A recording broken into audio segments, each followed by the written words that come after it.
Hi and welcome. I'm Steve Martirano, and this is the Behavioral Corner. You're invited to hang with us as we discuss the ways we live today, the choices we make, the things we do, and how they affect our health and well-being. So you're on the corner, the Behavioral Corner. Please hang around a while.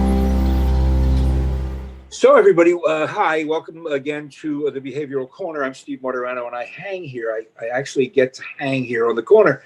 And, you know, one of the great things about the Behavioral Corner is that you never know who's going to cross the street against the light or come out of the bodega with a newspaper. We run into some fascinating folks, many of whom, coincidentally, are experts in a certain field concerning behavioral health, and that's the case today. Dr. Ted Fallon is with us to talk about something I wanted to talk about a long time ago, but has become more acute in my mind because obviously of the pandemic, and that's family dynamics in general. How do families work? I am often reminded of some Russian writer somewhere once said, all happy families are alike. And I remember thinking, yeah, that's true. Anyway, but the corollary to that is interesting. Ted Fallon is with us from Drexel University's School of Medicine, and we are appreciative of his time. Doctor, welcome to the Behavioral Corner. Thank you. Thank you. To complete that, that's Anton Chekhov. And the other part of that saying is that unhappy families are each unique in their own way. Yes. Miserable in their own way, I think is the way it really translates. It's a wonderful quote. And we're gonna get into that notion feet first. First of all, tell us a little bit about your background. Just a recent promotion. Congratulations to a full professorship now at Drexel. So congratulations on that. Just briefly, your background in psychiatry. Well, I have been a physician since the early 80s, and I practiced in departments of medicine, departments of pediatrics, and then began my training in psychiatry and psychoanalysis, and have gone on from there. I love teaching. I have a private practice, and I do some writing and some research. Mm-hmm. So that's my background. Do you primarily deal in the family situations and adolescent psychiatry and counseling? Is that what goes on?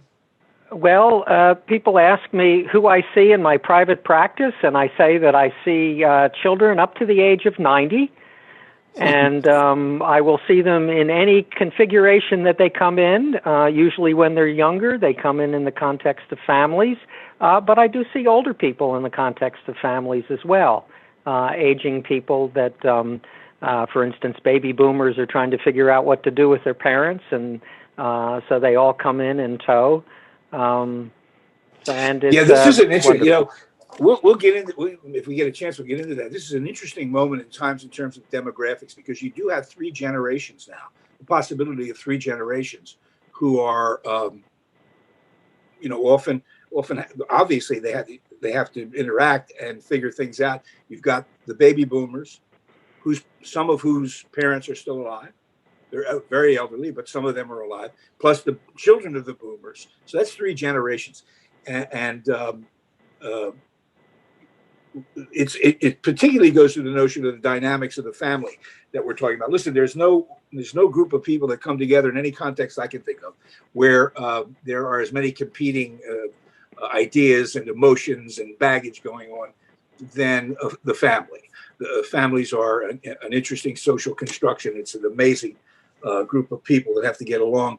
All of that has become much more affected, like everything else, by COVID. Tell us what your experience is now, what you're seeing with regard to the pandemic and the dynamics of keeping a family together. Well, to begin with, I think there's a tremendous amount of anxiety. The anxiety to begin with is because of the unknown. What is this thing called COVID, and what are we facing? Some people want to turn away from it. Other people turn into it. People argue about masks or no masks. People are arguing about how restrictive we need to be. So there's a lot of unknown, and that really generates anxiety. Everybody in their developmental level, from infants up to the elderly, have their own developmental perspective. That is, young children face certain things when they're thinking about or having to deal with this pandemic. Young adults, something different. Parents, again, something different. And grandparents, completely different.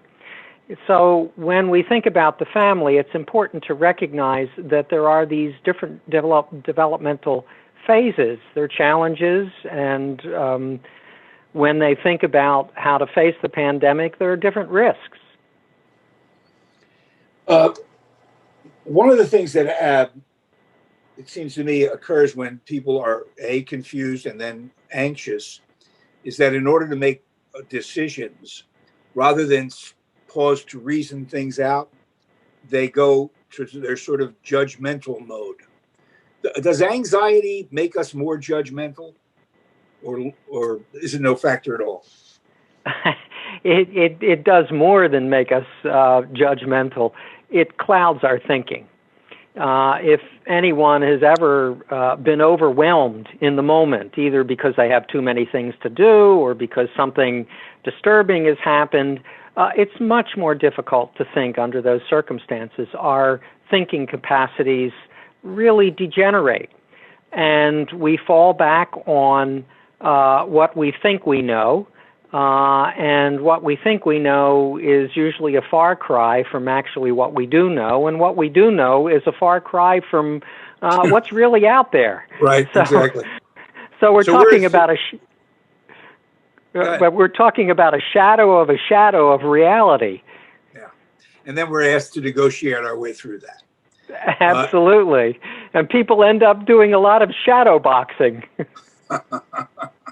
No, it's always occurred to me, and I know I'm guilty of this, that being judgmental, obviously we all arrive at conclusions at some point that require a judgment. But if you're getting to judging before thinking or reasoning, then that's a shortcut. So you don't have to think about anything. You're going to cop an attitude about something immediately, judge it, and then either resist it or go along with it. Do you find that people are able to behave in a certain fashion, particularly in a family, but observe their behavior? Do you know what I mean? Are people really aware of the way they're behaving when they're in a family context? Well, when one's emotions get more intense, I think it's much more difficult. We know that, for instance, children by the age of 7, we expect normatively that they're going to be able to reflect on themselves and think. But that really is a challenge, and especially when people are anxious and upset and they're feeling at risk. And I think that this pandemic makes people feel at risk, that there's so much unknown, and it's very difficult to observe oneself under those circumstances. Yeah, before I forget, what's the relationship between heightened anxiety and your actual physical health? Can't be good for you, right? Well, a little bit of anxiety is okay. That gets us ready. That gets us ready for the race. That gets us ready for the test. But if it continues over a long period, or if it becomes so much that we can't think, then it tears at the fabric of our mind, and it tears at the fabric of our body as well. Our blood pressure goes up, our heart rate goes up, and we don't sleep well. All sorts of things happen, and our health can really degenerate. Absolutely. Yeah, because I know when I read that, I think, what are they saying? That anxiety can actually cause these things, but when you look at it in its total sense, if your body's not functioning well, then you're susceptible to these other things. So I know we're going to see a whole lot of that. Again, with regard to the family, I think most families are made up of equal parts of affection and hostility. I mean, is that true? Do you agree with that? Oh, absolutely. There's an interesting phenomena that you can see when people have pets and their pets die. There's usually a tremendous mourning period that lasts about a week, and then they go out and get another pet. But when a family member dies, it's much more difficult to grieve because the emotions are mixed. What didn't I get from this person that I'm now never going to get? And as well as what am I going to miss? So the positive and the negative aspects of relationships are very important. When we know other people's vulnerability and we accept them, that's a part of intimacy. But we have to go through a period of saying, I don't like that about you. And then, well, what are we going to do about it? And then if we continue, then we reach a deeper level of intimacy. So that the negative, what we would call the darker side of relationships, is actually important in building intimacy and building relationships. But it is there, and it's a struggle, and people need to struggle. They need to hang in there and struggle in a way that they can interact with others without psychologically hurting them. We obviously now live in the golden age of what's referred to as social distancing, something that seems to be perfectly appropriate given the nature of the disease. But it flies in the face of what I keep reading, and that is that we are social animals. We obviously come together. How deep is that need for contact? Well, let me just I object to the idea of social distancing. I much prefer the idea of physical distancing. But to get together socially as much as we can, because you're absolutely right. Social interaction is like food at the psychological level. If we don't get it, we wither. The Geneva Convention has said that solitary confinement is a torture. It's basically starving the person socially, and minds fall apart under those circumstances. So social interaction is absolutely critical. It's very important. It has different meanings at different developmental levels, but it's critical for our continued existence. That's an interesting shift in context, and language matters. When we keep talking about socially distancing, and the image that comes to mind is separation, is isolation, when in fact what we're really talking about is just don't breathe in someone else's face. Figure out a way to interact and don't spread this disease. So that, this gets us right to the meat of this, and that is, this is the time of the season. My favorite expression, and I'm a bit of a curmudgeon about this stuff, but I love, someone once said, well, Christmas has us by the throat again. And that's true. This is a very anxious time of the year, even without a pandemic, planning and who's going to do this and gift buying and all of that. So against that backdrop, what's going on inside, or what are you hearing from people is going on inside of families when they're trying to reconcile the coming together of the holidays and the need to be physically distant? There's some real problems that can develop, correct? Absolutely. This is a time that's putting pressure on the entire fabric of our society, and it puts pressure directly on families, because families, in many cases, are a huge portion of the source of that psychological food of social interaction. It's important, as we think about that, to think about each developmental level.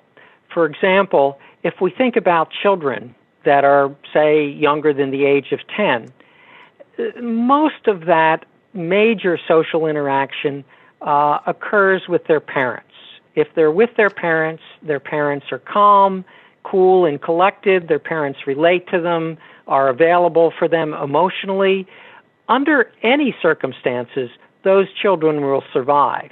There's a very nice example of that during World War II, the bombing of London. Anna Freud did an interesting experiment. She took some of the children to Hampstead Clinic outside of London to protect them, and they were taken away from their parents willingly. There were another group of children that stayed with their parents.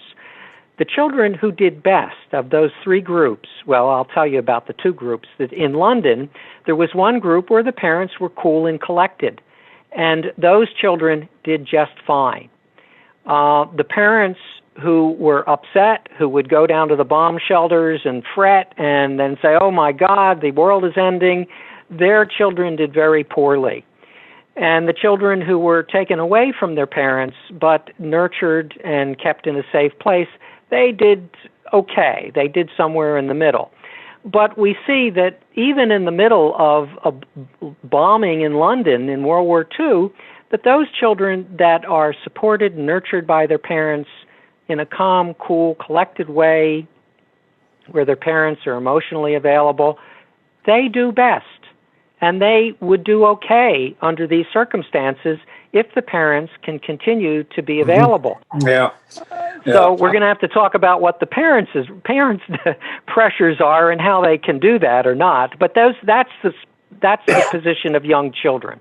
Yeah, I can't. It's amazing you should bring up the example of the Blitz in London, because whenever I read something about the suffering of the children and they're falling behind and I'm thinking, wow, you know what? There was a generation of kids who had to go underground with their parents and be bombed, and Yes. I'm guessing that generation did okay. Some did, but most, those kids managed to make it. And it always occurs to me, as you said, that no matter what the situation is, the kids are going to take their cues from their parents with regard to everything. Let's talk a little bit about the differences, though, in this dynamic of trying to deal with this inside a family. Children, as you just described, pretty much take their cues from their parents. What about the adult children of boomers? Can they be too protective or too cavalier with regard to their aging parents and how they should treat them? What are they doing to make this work? Okay, well, then we have to consider the developmental perspective and challenges of the middle-aged baby boomers or slightly aging baby boomers and the elderly. Where are the elderly? And this is a very important area of development that hasn't been studied enough. But the elderly, if they don't continue to maintain contact with the rest of the world, can shrivel and die. We put them away in nursing homes and don't visit them, and they lose contact, and psychologically they really shrivel up. So I think, for example, of my own mother, who's in her home alone, and how much contact does she have with others?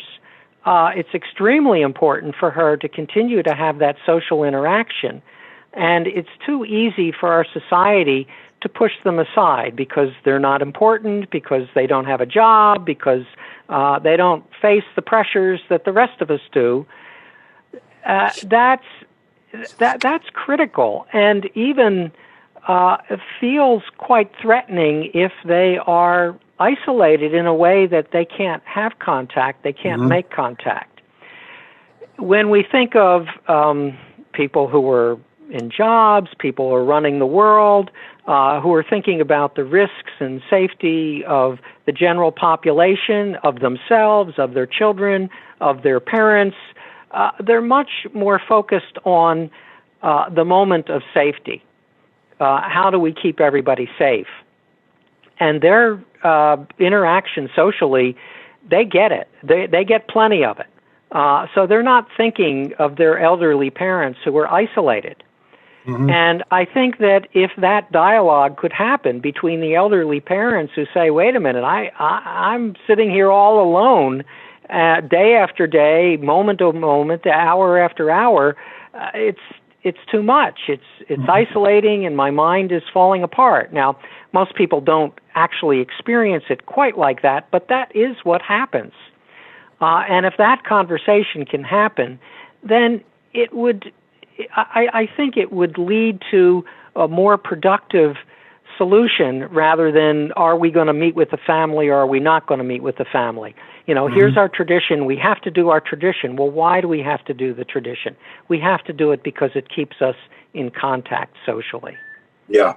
Well, you know what? It's interesting that you even used it's the first time I've even considered the idea of elderly development, because, it sounds like it might be oxymoronic to talk about development when we're getting older, but that's the phase of life that needs to be considered, nurtured, and, as you say, developed.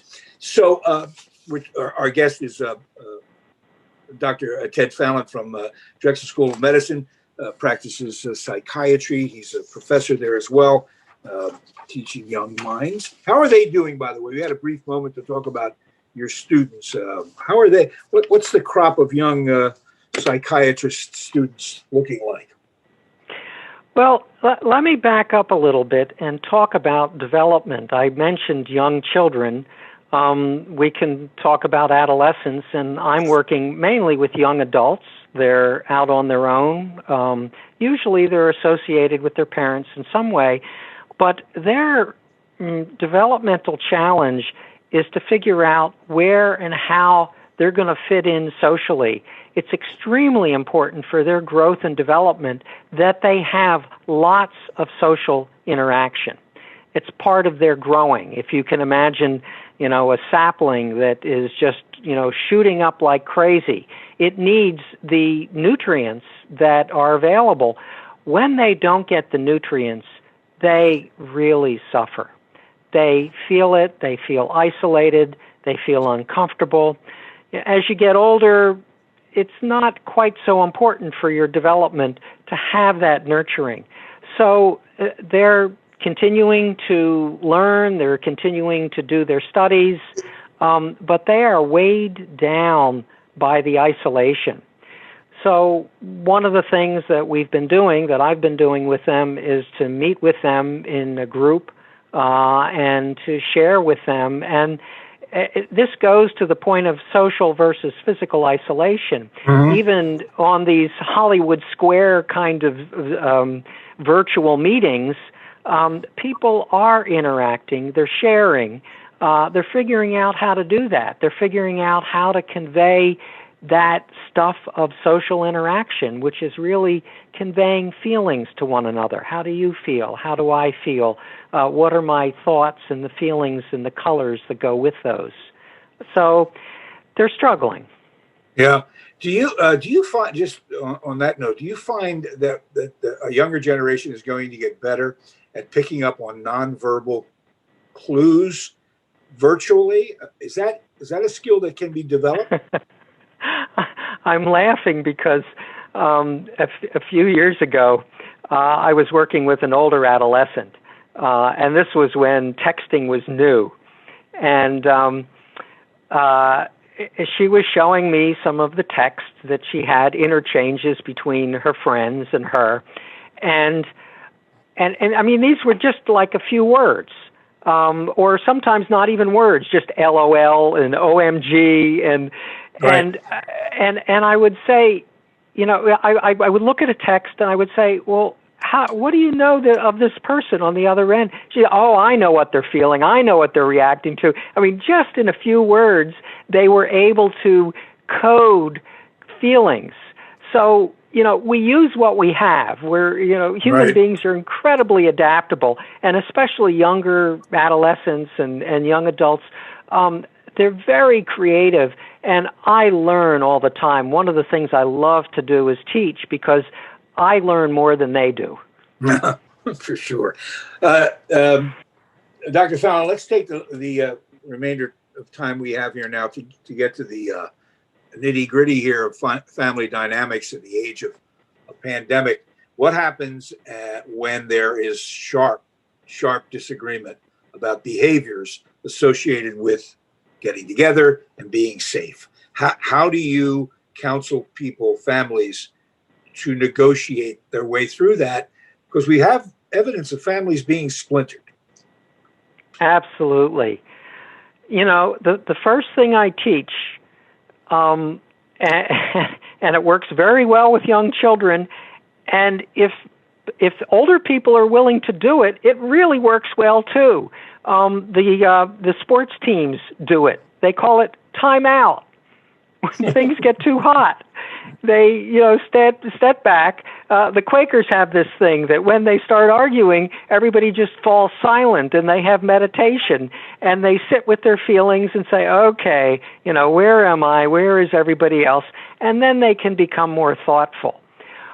So when it gets really heated, my recommendation is to do a timeout, and it usually requires a nonverbal because everybody's the noise, the verbal is so loud. So I teach them, this kind of thing, so that everybody stops and sort of steps back and withdraws.